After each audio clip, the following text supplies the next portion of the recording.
Welcome to New Mexico Black Rifle Operators Union. I'm your host, Sean.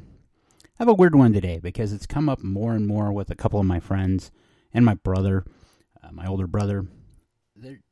There's this issue that it seems like it's just weird to me. People love certain calibers, and I get that. But taking a rimmed cartridge, like a pistol cartridge, like a 357 or a 44 Magnum, or even a shotgun that has a definitive rim, and it's usually key and integral to how a gun works. And trying to put that in a magazine, to me, seems asinine. Okay?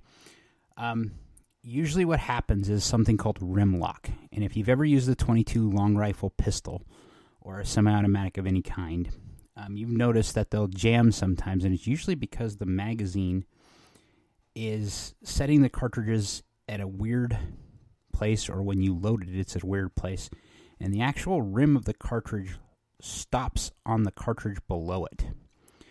And why is that? It's because of how the cartridge is designed. So in the case of the 22 long rifle, it's because it has a prominent rim, because that's how the cartridge, the primer in the cartridge actually is detonated. You hit the rim, it ignites the primer inside the case, and it ignites the powder and starts the reaction that normally happens to cause a bullet to go down the barrel. But more and more, I've had one or two people in the last month ask me these weird questions about what do I think about, the Desert Eagle, okay? Or my brother, he's always been a fan of the 357 Magnum, and now he's a fan of the 350 Legend. If you look at ballistics, you can kind of see why. I think he likes the bullet diameter myself. You can see that there's this resurgence in higher caliber pistols, but they're not conducive to being semi-automatics because of what I just said. To use a rimmed cartridge like a 357 or a 12 gauge, you have to stack the cartridges at an angle such that the rims don't actually interface. Because if you don't do that, what happens is the cartridge will actually catch on one another and cause that rim locking issue. Now, it's a neat idea. I've seen these even Mossberg conversions for magazines, because magazines seem to be portable. You can load a magazine and you can just load it in your shotgun, or you can load it in your gun. That makes perfect sense, right? But you have to look at the original cartridge design and why it was designed the way it was. So the original 12-gauge shotgun shell, the one I've seen first, was actually a pinfire cartridge shell. It was used for fouling. And what a pinfire was is at the rim of the cartridge, it had a prominent round cylinder where the primer was, and the hammer would actually strike that and cause the detonation and the cartridge go off. That progressed to other cartridges, other pistol cartridges, other rifle cartridges. Eventually the technology went away because that's an ungainly way of carrying ammunition, is having this prominent pin on one side of the cartridge. You go a little forward. Now we have the rimfire cartridges. Okay, this was an evolution of design again in the cartridge itself. So you had to have more surface area to get the priming compound into the cartridge so you could detonate it, and you'd strike the rim, causing it to smash, and the amble to smash, and causing the primer to go off. Well, cartridge design evolved again, and you end up with a centerfire primer, but you still have rim cartridges. But look at the guns that this was designed around at the time. Lever action guns use the rim of the cartridge to feed a lot of things. Okay, rimmed cartridges, large rimmed cartridges, will work in, say, like any tube-fed magazine gun. Okay, but then you go, but wait, what about the Mosin Nagant, the 7.62 by 54R? Okay, if you look at how that cartridge is designed, the rim isn't as prominent. It's still there, but it's actually kind of beveled a little bit. And that allowed it to be loaded into a single stack magazine fairly confidently, and it works fairly well.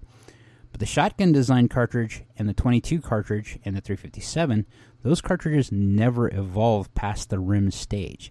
If you look at the 357 specifically, it was designed for revolvers, where a revolver, if you have a rimless cartridge, it doesn't work because you have to have an extra clip, moon clip, to fit inside the bail of the cylinder, okay, to actually hold the cartridge in there so that it head spaces and doesn't wiggle around inside there and cause other issues for the gun to work. With the 12 gauge, there's never been a need for magazines until the modern era. So what I would suggest is for those of you advocating for, magazine-fed shotguns, to look at and petition very hard at manufacturers to make a new cartridge, a rimless 12 gauge. Because without it, you're going to introduce a possibility of malfunction that, while rare, does happen enough to make the gun not as reliable as you would want it to be if it was a life-saving tool. Okay? So when I see these AR-15 shotguns, great idea. It looks great. The ergonomics are there right up until you get to the magazine. And you will always have this issue. Now, some of these guys that are doing this will have a feed lip, or they will have some sort of follower. That's what I was looking for. The word I was looking for, follower, that adjusts for that rim. So what I mean is it moves the cartridge, the cartridge below it, either below or in front, and it does this to mitigate that rim lock issue to some degree. But it's still possible, just in how you move the cartridge around and just how you move it when you're carrying the gun, that rim lock still happens. It isn't a problem with the magazine or the follower or the reliability of the gun. It's more a problem of the cartridge itself. The cartridge was never designed to work in guns like this. That's why the 350 Legend came out. Basically, was to make an AR-15 a hunting caliber, another hunting caliber for the AR-15, along the lines of the 357, so that you would get the velocity and the performance you want out of the 357 for hunting in areas like back east where you can't use a normal rifle. Okay, for those of us in the Southwest, we're very blessed. We don't live in very condensed areas where there's lots of populations around us. So we don't have an individual shotgun season for deer, okay? And the reason why we don't is you can use a large caliber rifle here, a regular rifle, to hunt deer and elk here in New Mexico, Colorado. I believe Texas is still allowed, Arizona. Anywhere in the Southwest where your distances range from 100 yards to 600 yards if you're capable, and if your cartridge is capable of downing an animal. Well, back east, talking to my brothers, talking to my friends, these guys, their farthest shots may be 75 yards. And they're hunting in a cornfield that is kind of either in the middle of town or surrounded by buildings and people in other ways. There's not a lot of BLM land back east where there's tons in the Southwest. So even though you don't have access to private land, or you may have access to private land here, it kind of ranges from either side of the spectrum in the Southwest, we still have access to a lot of public land here that allows us to hunt and to fish and to do all the stuff we like to do in the outdoors, where we're not going to see people. That's part of the draw of hunters in the Southwest, or hunting in the Southwest. There's actually laws in New Mexico that say you can't shoot from maintained roads when you're hunting. Okay? Back east, I don't know that that's such a thing because roads are everywhere. Now, people still do it here, and more often than not, they're not caught. But it's not something you should be doing. The other thing is, the rare building you find on the land we hunt in the Southwest is usually when you're on private land and you have permission to be hunting around the area anyway, and this is just a sign of respect, and you don't want to shoot. Anyone who knows what a gun will do, you don't want to shoot anywhere near a building because of the sound. You're disrupting the people around you. But you're also making the potential that if you shoot the wrong direction, that you are going to hurt someone. And as I often advocate here, the idea behind being a 2A advocate, being a 2A supporter, is that we do this responsibly all the time. So I understand the draw of the rimmed cartridge. There's a lot of cool cartridges. 30-30. Okay, 30-30 is made for lever guns. They've managed to get that to work in some bolt-action guns. I know there was a Savage because it was going to be one of my first hunting rifles, but my dad decided that if he was going to get me a 30-30, he was going to give me a lever action, and instead, I've told you this story, I ended up with a 7mm Mauser, Spanish 7mm Mauser, and I'm all the much better for it, in my opinion.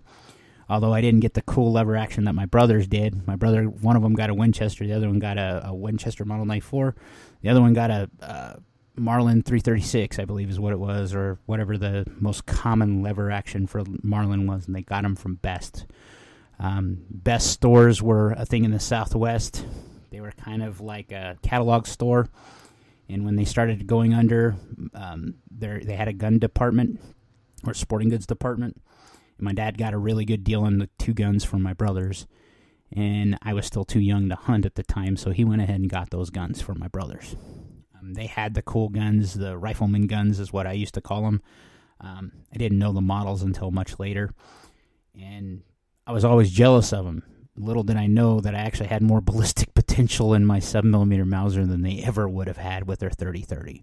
And then a Kalashnikov is more akin, an AK-47 or an AKM in 7.62x39 is actually more akin to a 30-30 ballistically than my 7mm Mauser. My 7mm Mauser could have been loaded up and was loaded up to outperform it in every way possible ballistically, and did a better job hunting and killing than a 30-30 ever would, and I stand by that.